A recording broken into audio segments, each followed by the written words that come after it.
हमारे देश में संत और सन्यासियों का बड़ा ही आदर होता है। संत और सन्यासी जिनमें कोई लोभ नहीं होता है, जो मोह से परे होते हैं और उनका पूरा जीवन अध्यात्म में ही बीतता है। हमारे देश में कई ऐसे संत और महात्मा हैं जिनके ऊपर कई बायोमेट्रिक फिल्में भी बनाई गई है, जो अच्छे भी हैं और बुरे भी हैं। आज हम बात कर रहे हैं पटना के बाकरगंज स्थित भीखम दास ठाकुरबाड़ी की, जहां के महंत जय नारायण दास पर उनके ही एक दुकानदार गौतम साव ने गंभीर आरोप लगाए हैं। गौतम साव भीखम दास ठाकुरबाड़ी के प्रांगण में बने कई दुकानों में से एक छोटी सी दुकान में कंबल की दुकान लगाया करता था।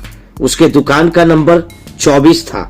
दुकानदार गौतम साव का कहना है कि बार बार बाबा के कहने पर हम उन्हें किराया नहीं दे पा रहे थे। मेरी माली हालत खराब थी, जिसके कारण हम किराया विलंब से दे रहे थे।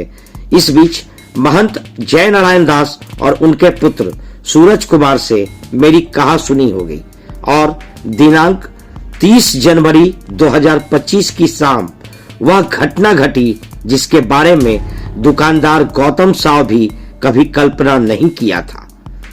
दुकानदार का कहना है कि 30 जनवरी 2025 की शाम दो व्यक्ति उनके दुकान पर आए और उनसे 2 कंबल खरीद कर ले गए।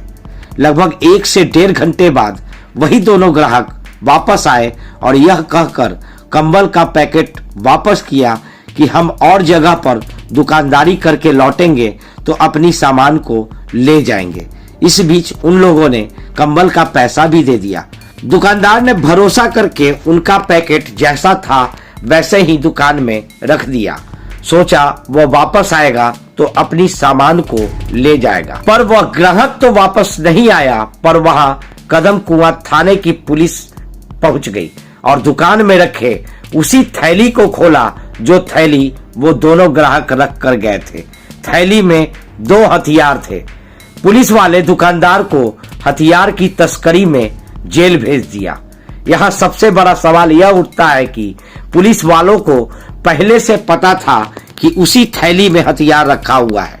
सूत्रों की माने तो इस पूरे वारदात में एक नाबालिग बच्चे को भी पकड़ा गया था, जिसके कमर में अवैध शराब था और पुलिस को इसी बच्चे ने बताया था कि उस दुकान में शराब और हथियार रखा हुआ है।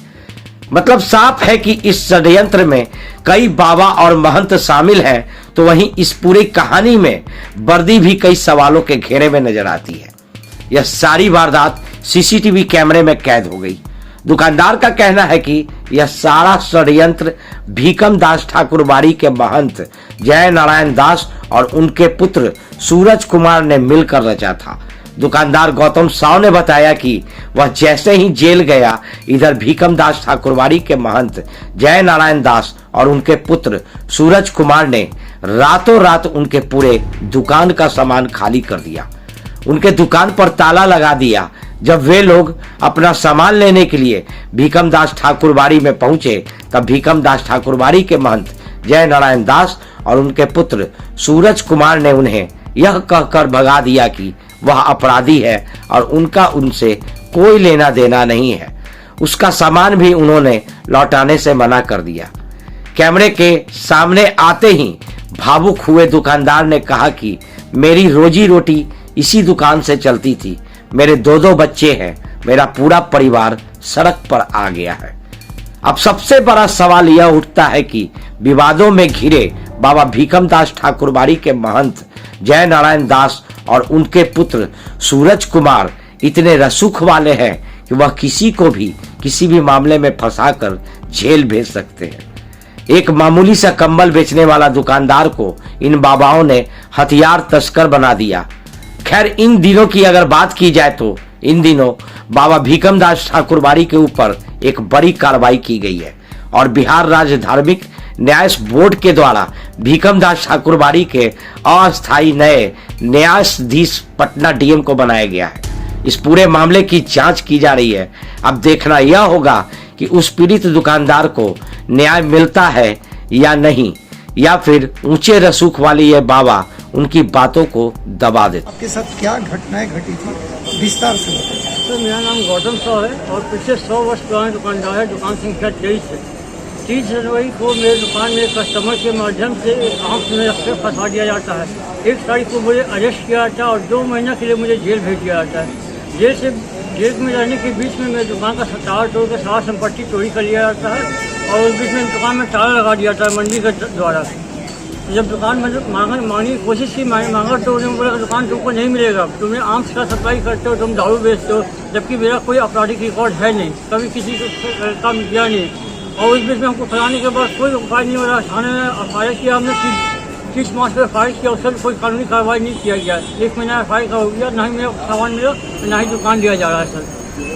आपने जो आपका सामान थोड़ा इलीगल तौर पे तोड़ा गया, तो आपने वरीय अधिकारी से मुलाकात करी थी? जी हाँ, FIR के लिए मैंने कदमपुर थाना में FIR लिखा। FIR उस समय दर्ज नहीं किया गया। 1 तारीख को 1 अप्रैल को मैं CPSP मैम के यहाँ गया, दीक्षा मैम के यहाँ। उन्होंने तुरंत कार्रवाई किया, मेरा एप्लीकेशन एक्सेप्ट किया गया। उसके बाद कार्रवाई किया गया। उसके बाद SI बख्शी मकरम है जो आते रहते हैं, वो 4-5 बार आ चुके हैं 1 महीना में। सिर्फ इन्वेस्टिगेशन के नाम पे मुझे दिलासा देकर के चले जाते हैं। हथियार? एक सेकंड, पुलिस की संलिप्तता है हथियार जी हाँ रखने सर, में? पुलिस की समीक्षा है, उसका वीडियो फुटेज भी है मेरे पास। जब मेरे दुकान में हथियार मिला तो पुलिस को पता था कि उसी बैग में हथियार है, जबकि मेरे दुकान में बहुत सामान था, वहाँ तलाशी नहीं लिया गया। पुलिस इशारों पर चल रही थी न्याय? जी हाँ, न्याय क्या बोलते हैं, महंत जय नारायण दास के इशारों पे काम कर रही थी। पैसा लेकर रखा गया हथियार? जी हाँ, पैसा लेकर रखा गया। उसका CCTV फुटेज भी मेरे पास है। जिस लड़के ने रखा है, कम्बल खरीद के मुझे फंसाया गया जिस लड़के ने। अब आपका दुकान बंद है? जी हाँ सर, मेरा दुकान बंद नहीं है।